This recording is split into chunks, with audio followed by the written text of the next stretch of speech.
हाय, hello. मी प्रियंका. तुमचं स्वागत आहे कोकणी व्लॉगर या यूट्यूब चॅनलमध्ये. तर आम्ही जिथे राहतो तिथल्या मंदिरातले फोटो आहेत. आज सप्त्याचा शेवटचा दिवस होता, त्याच्यामुळे आज सगळ्यांना जेवण होतं तिकडे. तर इकडे आमच्या घरी आज पूजा चालू होती आणि त्यात छकोली पप्पांना पूजेला मदत करत होती. आणि नंतर मग आमच्या घरमालकिनीने पावभाजीचा बेत केला होता, तर तो आम्हालासुद्धा दिला होता. सगळ्यांचा नाश्ता झाल्यानंतर मग दिवाळीचं जे सजावट केलेली सामान होतं ते मग यांना म्हटलं थोडं आवरून ठेवा, पुढच्या दिवाळीला उपयोगी पडेल. मग ते सामान सगळं आवरून ठेवत होते. तर तिथे छकोलीसुद्धा त्यांना सामान आवरायला मदत करत होती.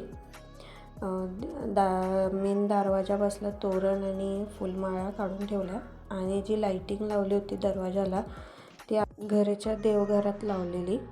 आणि बाकीचं सगळं त्याने कंदील वगैरे सगळं आवरून ठेवलं. ते आवरून झाल्यानंतर मग आम्ही जेवून घेतलं. तर आज बुर्जीचा बेत केला होता. तो जेवून झाल्यानंतर मग थोडा वेळ बसल्यावर यांनी मग गार्डनिंगचं काम करून घेतलं. म्हणजे जी तुळस होती ती लावून घेतली. त्यानंतर ते तिकडं गार्डनिंगचं काम करत असताना मी इकडे मसाल्याची तयारी केली. तर कोकणी लोक हे मसाला, त्याला आम्ही वाटण म्हणतो किंवा गोडा मसालासुद्धा म्हणतो, तर त्याचे वाटण तयार करून ठेवलं.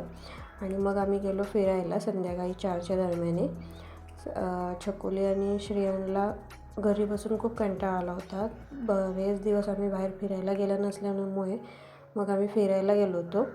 तर इथे छकोली सगळ्या प्राण्यांना बघून खूप घाबरत होती. मग श्रेयांनीच फक्त फोटो काढले प्राण्यांसोबत. छकोलीने काही एकसुद्धा फोटो काढला नाही, कारण ती प्राण्यांना बघून खूप घाबरत होती, तिला भीती वाटत होती.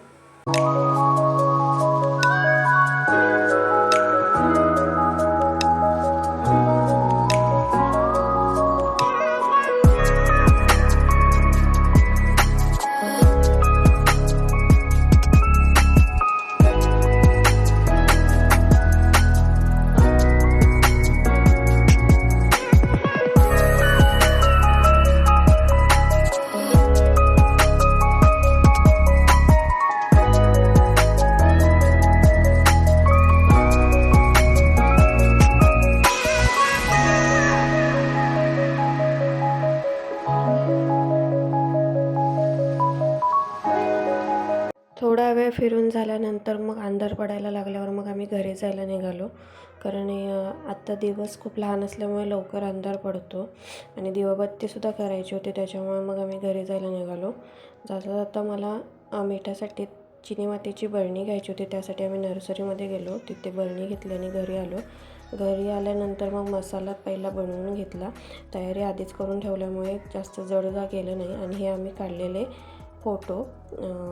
तर तुम्हाला आजचा व्हिडिओ कसा वाटला मला नक्की कमेंट करून सांगा. भेटू उद्या. तोपर्यंत बाय बाय.